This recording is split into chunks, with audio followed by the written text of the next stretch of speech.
자, 안녕하세요. 반갑습니다. 2018년 1회 컴퓨터 활용 능력 1급 필기 데이터베이스 일반 또 한번 풀어보도록 하겠습니다. 여러분들이 이제 뭐 한 5회차 정도 보셨기 때문에 어느 부분에서 출제가 잘 되는지 아실 것 같고요. 과목별로 하고 계시기 때문에 그 해당하는 내용들이 다 적층해서 쌓이고 계실 것 같아요. 공부하는 방법은 이런 겁니다. 많은 문제를 다뤄보고요. 거기에 언급한 보기들 있죠. 알맞는 보기 또는 잘못된 보기들을 구분해서 정리하고 계시면은 그 내용이 결국은 여러분들이 구매하시는 교재의 이론 내용과 동일해요. 책을 쓸 때 그렇게 쓰거든. 그러니까 굳이 교재를 구매하고 싶지 않다 하시는 분들은 그런 식으로 확장해서 머릿속에 정리하고 계시면 좋을 것 같아요.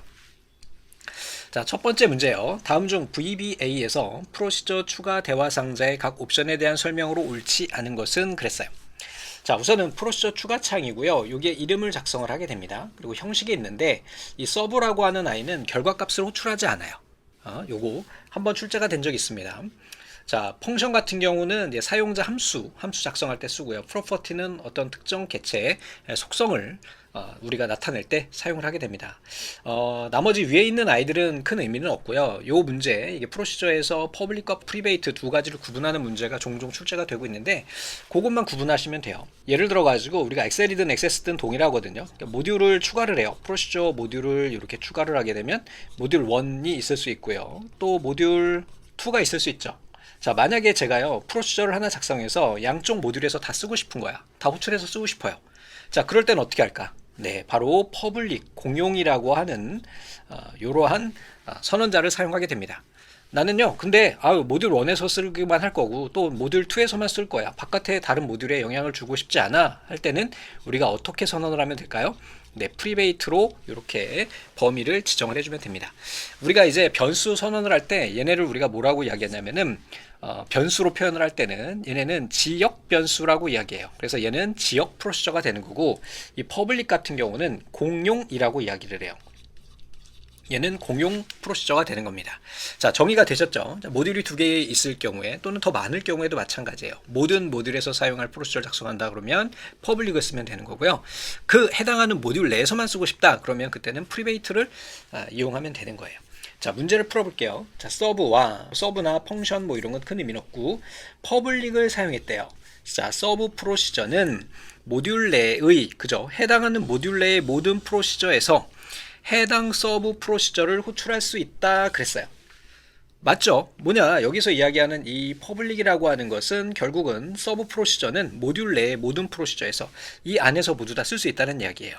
그렇지. 다른 데서도 쓸 수 있고 내 안에서도 쓸 수가 있는 거고. 자, 서브와 프리베이트를 선택한 경우 서브 프로시저는 선언된 모듈 내에서 그죠? 선언된 모듈 내에서 다른 프로시저에서만 호출할 수 있다. 맞죠? 왜냐하면 프리베이트이기 때문에 현재 모듈 내에서만 되는 거예요. 얘는 모듈 내의 모든 프로시저 또는 다른 모듈에서도 호출이 가능한 거고요. 자, 펑션과 퍼블릭을 선택한 경우 펑션 프로시저는 여기에서 퍼블릭이에요. 모든 모듈의 모든 프로시저에 액세스할 수 있다. 맞죠? 자, 펑션과 프리베이트예요. 이번에는 펑션 프로시저는 모든 모듈의 다른 프로시저에서 액세스할 수 있다 그랬어요. 이게 잘못됐죠. 왜? 프리베이트 같은 경우에는 해당하는 모듈, 현재 모듈 내에서만 사용할 수 있다 그랬죠. 그래서 이 녀석이 잘못된 거예요. 그래서 얘를 직접 한번 실행을 해볼까요? 자, 소스 파일을 하나 열어주고요. 여기에서 Alt F11 이렇게 눌러주시면은 프로시저 창이 표시가 될 거예요.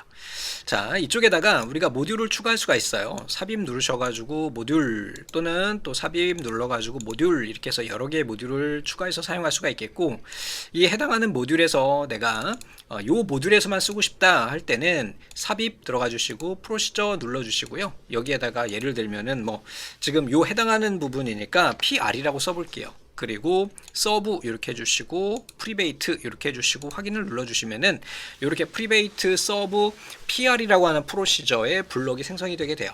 자, 이번에는요 제가 어떤 걸 만들어 볼 거냐면 두 개의 모듈 모두 다 해서 사용할 수 있는 공용 프로시저를 작성을 해볼게요. 자, 그때는 프로시저 눌러주시고요. 서브에 그 다음에 퍼블릭에 이번에는 퍼블릭이니까 PL 이렇게 한번 만들어 볼게요. 자, 이렇게 선언을 하게 되면 위에 있는 PR 같은 경우는 현재 있는 모듈 1에서만 실행할 수가 있는 거고요. 호출이 가능한 거죠. 자, 밑에 있는 PL 같은 경우에는 얘는 모듈 1, 2에서 모두 다 사용이 가능한 프로시저가 작성이 된다. 이렇게 봐주시면 되겠습니다. 자, 다음 중 하위 보고서에 대한 설명으로 옳지 않은 것. 자, 우리 하위 보고서, 하위 폼 동일하다고 말씀드렸죠? 관계 설정에 문제가 있는 경우 하위 보고서가 제대로 표시되지 않을 수도 있다 그랬어요. 맞는 내용이죠. 왜냐하면 이렇게 상위 보고서가 있고요. 그 다음에 그 안에 하위 보고서가 있게 되는데, 예를 들어서 얘가 상위 보고서가 부서예요. 하위는 뭐 사원이에요. 이렇게 있을 때 해당하는 사원이 담당하는 그 부서가 있을 거 아니에요. 얘네가 일대 다로 이렇게 연결이 돼 있어야 되겠죠. 만약에 연결이 돼 있지 않으면 얘네는 연동돼서 동기화를 시킬 수가 없어요. 됐죠? 디자인 보기 상태에서 하위 보고서의 크기 조절 및 이동이 가능하다 그랬어요. 맞는 내용이고요. 자, 테이블, 쿼리, 폼, 다른 보고서를 이용해서 하위 보고서를 작성할 수 있다 그랬어요. 네, 테이블, 쿼리, 폼, 요거 맞고요. 하위 보고서에서는 그룹화 및 정렬 기능을 설정할 수 없다 그랬는데 아니에요. 뭐냐면 여기에 있는 이 부서에 해당하는 부서 보고서도요, 보고서고요. 이 하위에 있는 사원 보고서도 보고서예요. 그러니까 이 하위에 있는 이 녀석도 별도로 존재한다고 그랬잖아요. 폼도 마찬가지죠. 별도로 존재하는 보고서여야 되는 거야. 그러니까 당연히 얘도 그룹 정렬 다 가능하겠죠. 그래서 이 녀석이 잘못됐죠. 자, 뭐 마땅한 예제가 될는지는 모르겠지만 잠깐 보면 여기에 좋은 예제가 하나 있네. 요 부서에 대한 내용을 보고서로 한번 만들어 볼게요. 그냥 빠르게 이렇게 자동 보고서를 만들어 주고요. 그리고 또 여기 하위에 사원 보고서도 이렇게 만들기 가가지고 자동으로 보고서 이렇게 만들어줘 볼게요. 자, 이렇게 만들어 놓고요. 그 다음에 두 개 모두 다 저장을 하겠습니다. 좀 전에 우리가 예제 든 것과 동일하죠. 자, 그러면 우리가 아래쪽에 부서라고 하는 보고서가 만들어져 있고 디자인 보기 이렇게 한번 들어가 볼게요. 그리고 본문에다가 이렇게 밑으로 내려가지고 하위 보고서를 넣어주면 되겠죠. 자, 이렇게 클릭해 주시고요. 이 녀석이 아마 하위 폼 보고서일 거예요. 그래서 드래그 이렇게 눌러주고 기존에 있는 기존 보고서 이렇게 눌러주시고 거기에서 사원 폼이 아니라 보고서니까 이렇게 넣어서 만들어 줄게요. 두 개에 대해서 직접 지정해도 되고요. 목록에서 직접 우리가 자동으로 만들어주는 경우도 있으니까 이렇게 만들어내게 되면 부서와 사원이 부서 보고서 하위에 이렇게 들어가는 형태가 만들어지게 되겠죠. 자, 그래서 얘를 디자인 보기 이렇게 눌러주고요.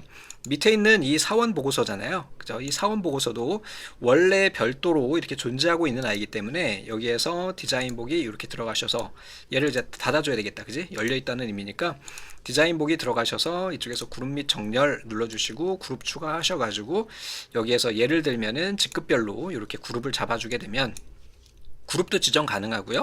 또 정렬도 넣어줄 수가 있어요. 뭐 예를 들면은 뭐 이름으로 할까요? 뭐 이렇게 해서 작성을 해주게 되면 얘네가 이미 동기화가 돼 있는 상태이기 때문에 부서에 들어가 보면 이런 식으로 우리가 볼 수가 있게 되겠죠. 지금 얘네가 폼처럼 보여주는 게 아니기 때문에 인쇄 미리 보기를 눌러봐야 보이긴 하겠네요. 근데 뭐 하나밖에 없기 때문에 얘가 좀 보기는 폼하고는 좀 다르게 좀 보기가 좀 불편하긴 하네요. 그래서 결과적으로는 뭐다, 우리가 폼도 그렇고 보고서도 그렇고 두 가지 모두 다 별도의 하위 폼이라고 하는 것이, 폼이라고 하는 개체가 존재한다, 보고서라고 하는 개체가 존재한다 라는 거 기억하시면 되겠죠. 각각의 하나씩이다. 다음 XS의 작업을 자동화하고 끝났네요. 자동화하고 폼이나 보고서의 컨트롤 기능을 미리 정의하는 것 매크로 이렇게 되겠죠. 자, 업무 문서의 양식 마법사는 이건 뭐였죠? 우리 뭐 계산서 이렇게 발급하는 그 양식 이렇게 만들어내는 애고, 나머지는 이제 뭐 보기에서 전혀 보지 않으셔도 상관없습니다. 다음 중 관계형 데이터 모델에서 데이터의 정확성과 일관성을 보장하기 위한 것은 그랬어요.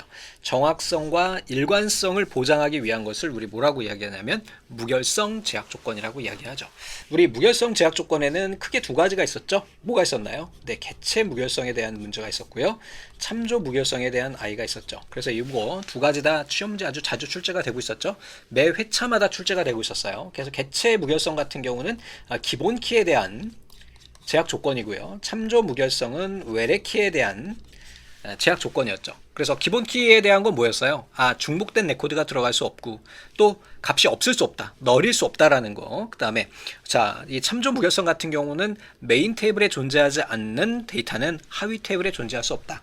즉, 좀 전에 우리가 봤던 것처럼 부서 테이블에 존재하지 않는 부서는 사원 테이블에 부서로 존재할 수 없다는 거 당연한 거죠. 없는 부서에 사원이 있을 수가 없잖아. 그지? 다음 중 ER 다이어그램의 표기법의 기호와 의미가 바르게 연결된 것은 그랬어요. 자, 제가 예를 들어 가지고요. 데이터베이스를 설계를 해요. 어느 걸 할 거냐면 대학교에 가서 할 거예요. 그러면 제가 대학교에 가서 이 학교에서 사용되는 개체들, 우리가 뭐라고 이야기하냐면 얘네를 엔티티라고 할 거예요. 여기 보시죠, 엔티티. 얘를 엔티티라고 이야기하는데 결국은 뭘 의미하는 거냐면 대상체를 우리가 개체라고 이야기를 하고요. 얘네를 영어로 엔티티라고 이야기를 합니다. 그럼 학교에 있을 수 있는 아이는 누가 있을까요? 네, 바로 학생이라고 하는 엔티티가 있을 수 있어요. 또 뭐가 있을 수 있을까요? 뭐 과목이 있을 수 있겠죠. 수강 과목 이렇게 있을 수 있겠죠. 자, 그리고 얘네들은요 서로 관계를 맺고 있어요. 어떤 관계를 맺고 있냐면 학생 하나가 여러 개의 과목을 수강할 수가 있어요. 그리고요 학생에는요 여러 가지 속성을 가지고 있어요. 가질 수 있는 값들의 종류가 속성이 되는 겁니다. 뭐 대표적인 게 뭐가 있을까요? 뭐 학번이라고 하는 아이가 있을 수 있겠죠.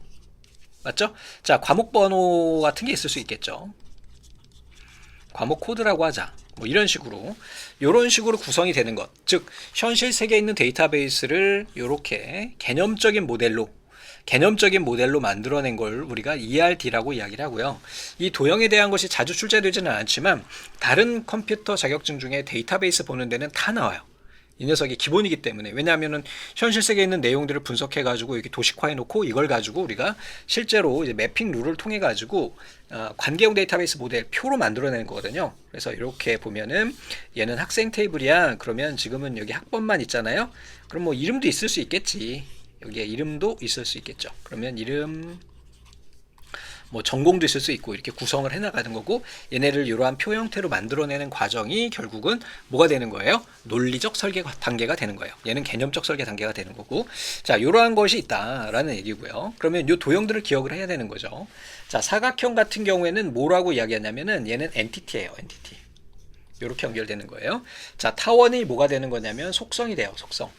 어트리뷰트라고 이야기를 하죠. 자, 마른 모는 관계고요. 밑줄 타원이라고 하는 거는, 밑줄 타원은 이렇게 밑줄을 이렇게 짓거든요. 이건 뭐냐면 바로 얘가 기본 키야라고 하는 의미예요. 되셨죠? 그래서 이 밑줄 타원은 요거는 얘는 기본 키야 라고 이야기를 하는 겁니다. 다음에 46번 다음 중 보고서의 시작 부분에, 이거 보지 않을게요. 여러분들 다 아시죠? 자, 잠깐 기억해 보시면은 우리 보고서라고 하는 것이 이렇게 있으면은 맨 위와 맨 아래쪽에 뭐가 있었냐면은 얘는 보고서 보만 쓸게요. 머리글이 있었고요. 얘는 보고서 바닥글이 있었어요. 얘네의 기능은 보고서 첫 번째 한 번, 보고서 마지막에 한 번 이렇게 출력이 되고요. 두 번째에 있는 아이가 뭐가 되냐면 그 안쪽에 이제 페이지 머리글이 있을 수 있어요. 얘는 페이지 바닥글이 되겠죠. 그러면 얘는 매 페이지 상단에 매번 출력되는 거고요. 페이지 바닥글은요, 매 페이지 하단에 표시가 되는 거죠. 그 다음에 나오는 게 그룹이 뭐가 될까요? 답을 얘기했네. 자, 그룹 머리글이 되겠고요. 얘는 그룹 바닥글이 되겠죠. 됐습니까? 얘네는 각 그룹마다 이렇게 표시가 되겠고, 그 안에 뭐가 되는 거냐면 바로 본문이 배치하게 되는 거죠. 그래서 시작 부분에 한 번만 표시가 된다 그러니까 보고서 머리글이 되겠죠. 보지 않겠습니다, 이거. 괜히 왔다 갔다 하면 정신만 없더라고. 자, 다음 중 폼이나 보고서에서 사용되는 조건부 서식에 대한 설명으로 옳은 것은 그랬어요. 조건부 서식, 우리 엑셀에서 사용하는 것과 비슷하죠. 하나의 컨트롤에 여러 개의 규칙이 있는 경우 목록에서 규칙을 위아래로 이동해서 우선순위를 변경할 수 있다 그랬어요. 이건 맞습니다. 레이블 컨트롤에는 필드 값을 기준으로 하는 규칙만 지정할 수 있다 그랬는데, 레이블이 있었고 우리 텍스트 상자가 있었잖아요. 이거 구분 꼭 하라고 말씀드렸죠. 자, 레이블은 단순하게 이름만 표시하는 거예요. 기능이 없어요. 연결도 안 돼, 조건부 서식도 안 돼, 계산도 안 돼. 그냥 이름표를 붙이는 거죠. 되셨죠? 다음에 하나의 컨트롤에 대해서 규칙을 옛날에 2003 버전에서는 3개였는데 얘네가 아마 2007인가 2010에 올라오면서 50개로 늘었어요. 그래서 50개까지 조건부 서식을 지정할 수 있습니다. 그래서 얘도 잘못됐어요. 규칙 유형에서 다른 레코드와 비교를 선택을 하면 적용할 서식으로 아이콘 집합을 선택할 수 있다 그랬는데, 여기에서 아이콘 집합이 아니라요, 색상을 지정할 수가 있어요. 실행을 하나 해보고요. 보고서나 폼이라고 했는데 봉사 대역, 여기에 있네요. 자, 예를 들어 가지고 이 부분에서 제가 시수가 5개 이상인 아이들 있죠. 시수가 5 이상인 아이들의 조건부 서식을 한번 지정해 볼게요. 자, 디자인 보기 이렇게 가주시고요. 여기에서 본문에 있는 내용들에 대해서 범위를 쭉 드래그 해 주시고, 그 다음에요, 서식에 가셔서 조건부 서식 가볼게요. 여기서는 4번이 잘못됐다는 것만 한번 확인을 해볼게요. 자, 새 규칙 눌러주시고요. 다른 레코드와 비교 이렇게 눌러주게 되면 이런 식으로 우리가 색상으로 우리가 지정을 할 수가 있게 됩니다. 이렇게 해주시고 적용 눌러주시고 확인 눌러주시고 닫기 예 눌러주시고 이렇게 실행해 보시면은 이렇게 막대로 표시가 돼요. 자, 그 다음에 다시 한번 디자인 보기 가셔가지고 여기에 본문에 있는 내용들이 되겠죠. 본문 어딨어? 여기 있군요. 이렇게 전체 선택. 여기에 이제 줄자가 있으면은 걔를 선택하면 되는데 여기에 눈금자 이렇게 선택하고 본문에 이렇게 선택하면 제가 선택한 해당하는 위치에 있는 애들이 모두 선택이 되죠. 다음에 서식 가가지고요. 조건부 서식 가지고요. 이번에는 우리 시수에 대한 조건을 한번 지정해 볼게요. 자, 현재 레코드의 값도는 식을 사용한다 그랬어요. 그래서 식이 이렇게 해주시고요. 여기다가 좀 전에 우리가 이야기했던 시수가 얼마 이상이면 될까? 뭐 4 이상으로 한번 해봅시다. 이렇게 지정을 한다고 말씀드렸고 얘를 빨간색에다가 음영을 뭐라고 할까? 이 노란색으로 이렇게 칠하는 그러한 조건부 서식을 한번 작성을 해볼게요. 자, 보시면은 우선은 한번 적용을 해서 잘 되는지만 한번 확인해 보겠습니다. 자, 한번 열어보면 시수가 5개 넘어가는데도 불구하고 서식이 적용이 안 돼 있네요. 우선순위를 지정할 수 있거든요. 그래서 디자인 보기 가가지고 예를 들어서 서식에서 이번에 다시 본문 찍어주고요. 조건부 서식 가지고요. 여기에서 우선순위를 한번 변경해 보는 거예요. 그래서 닫기 눌러주시고요. 닫기 예 눌러주시고 이렇게 실행해 보시면은 어떻게 나오나요? 이제는 두 개가 중복됐을 때 위에 있는 것이 먼저 우선한다라는 것을 확인할 수가 있게 되겠죠. 됐습니까? 자, 다음 중 보고서의 레코드 원본이래요. 보고서의 레코드 원본이니까 보고서에 표시할 레코드들의 원본, 테이블이나 쿼리 또는 SQL 이런 것들이 되겠죠. 옳지 않은 것은 그랬어요. 보고서 마법사를 통해 원하는 필드를 손쉽게 선택해서 레코드 원본으로 지정할 수가 있고요. 하나의 테이블에서만 필요한 필드를 선택해서 레코드 원본으로 지정할 수 있다 그랬는데 하나의 테이블이 아니고요. 여러 개 테이블 대신에 2개 테이블은 관계 설정에 관계가 연결이 돼 있어야 돼요. 또는 쿼리랑 또 연결해서 가져올 수도 있고요. 이런 식으로 여러 개의 테이블과 또는 쿼리에서 가져올 수 있다는 거. 하나만 되는 게 아니에요. 속성 시트 레코드 원본 드롭다운 목록에서 테이블이나 쿼리를 선택해서 지정하는 거고요. 쿼리 작성기를 통해서 쿼리를 작성해서 레코드 원본으로 지정할 수도 있어요. 자, 이 녀석 우클릭 디자인 보기 보시면 되겠고요. 보고서 속성 더블 클릭해 보시면은 데이터에 레코드 원본이 나와요. 그래서 이 친구는 봉사 내역 테이블에 있는 데이터를 가져다 쓴 것이다 라고 보시면 되겠고요. 점점점 눌러 가지고 이렇게 눌러 보시면은 쿼리 편집기를 이용을 해서도 우리가 작성이 가능합니다. 되셨죠? 그리고 여기에서 SQL 보기 해가지고 SQL로도 작성할 수 있어요. 오케이. 그냥 간단하게 이런 것들이 가능하다라는 것만 보시면 되겠죠. 이거 여러 개 되는 거 한번 보여드릴까요? 여러 개에서 우리가 가져올 수 있다는 것을 한번 보여드려야 되겠지? 자, 만들기 가지고요. 보고서 마법사 들어가 줍니다. 자, 이번에는 테이블에서 우리 부서와 사원 2개를 이용할 거니까 부서 가지고요. 2개 다 넣어줄게요. 그 다음에 사원 여기에서 또 모든 필드 넣어줄게요. 2개 테이블에서 가져오다 보면 이렇게 기준 부서와 사원이 있는데요. 우리는 이제 부서를 위에다 놓도록 할게요. 이렇게 해주시고요. 그룹 수준은 여기에서 부서 코드로 할까요? 부서명으로 할까요? 부서명 이렇게 추가해주면은 들어가게 되겠죠. 자, 다음 눌러주고요. 필요한 정렬 기준 적용할 수가 있겠고요. 다음 마무리 이렇게 눌러주시게 되면 뭐 값이 없는 건지 뭔지는 모르겠지만 어쨌거나 저쨌거나 여러 개로 보고서가 만들어진다라는 것을 보실 수가 있겠죠. 자, 부서별 제품 영역 실적을 관리하는 테이블에서 부서별로 영업실적이 1억 원 이상인 제품의 합계를 구하고자 한대요. 다음 중 이를 위한 SQL문이 반드시 사용해야 할 구문에 해당하지 않는 것은 그랬어요. 여러분들 우리 SQL 중에 select 문이라고 하는 것이 뭐였죠? 바로 조회해 오는 거죠. 여기서 문제에서 뭐라 그랬어요? 합계를 구해 올 거예요. 1억 원 이상인 아이들의 제품의 합계래요. 그러면 여기에다가 우리 sum 이렇게 주고요. 여기에다가 제품 이렇게 지정하면 되겠죠. 그러니까 제품의 합계니까. 그리고 뭐로 해주면 돼요? 자, from 주면 되겠고요. 테이블 이름은 여기 나오겠죠. 그 다음에 뭐가 나올까요? 자, where이 나오겠죠. 여긴 조건이 되겠죠. 그 다음에 만약에 우리가 그룹을 별도로 지정한다 그러면 여기에 그룹 바이절이 들어가게 되겠죠. 그룹 바이절 됐죠? 이게 그룹명이 들어가게 되겠고요. 다음에 그룹 바이저 내에서 조건을 지정할 때는 해빙을 우리가 쓴다고 이야기 드렸죠. 그래서 해빙의 조건을 지정하고요. 만약에 정렬을 하고 싶다 그러면 오더 바이 이렇게 지정을 하겠죠. 그래서 ASC하고 DESC가 있었죠. 얘네 다 출제가 자주 되기 때문에 꼭 외우라고 말씀드렸었고, 그러니까 문제를 보면 여기에서 뭐라 그랬어요? 합계 구한다 그랬으니까 셀렉트 필요하게 되겠고요. 그 다음에 조건이 영업 실적이 1억 원 이상인 아이들이라고 그랬고, 여기에 부서별로라고 했어요. 그러면 그룹 바이가 들어가줘야 되겠고요. 여기에 해빙이 들어가줘야 되겠네요. 부서별로라고 이야기했기 때문에. 그러니까 셀렉트 들어가고요, 그룹 바이 들어가고요, 해빙 들어가는데 정렬하라는 말은 없어요. 어렵지 않죠?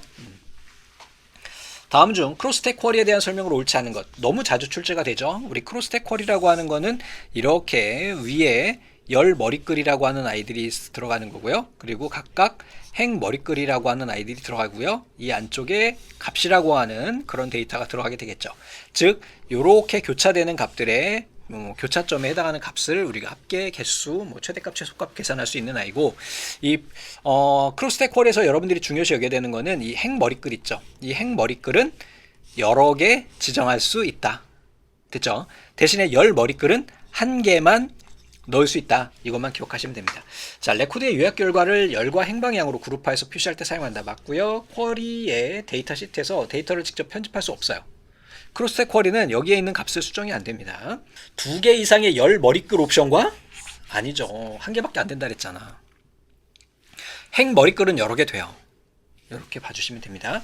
행과 열이 교차하는 곳의 숫자 필드에 합계, 평균, 분산, 표준 편차 등을 계산할 수 있다. 됐고요. 한번 볼까요? 아마 있을 것 같은데. 자, 여기 보시면은 쿼리 중에 이렇게 모양이 좀 다르죠.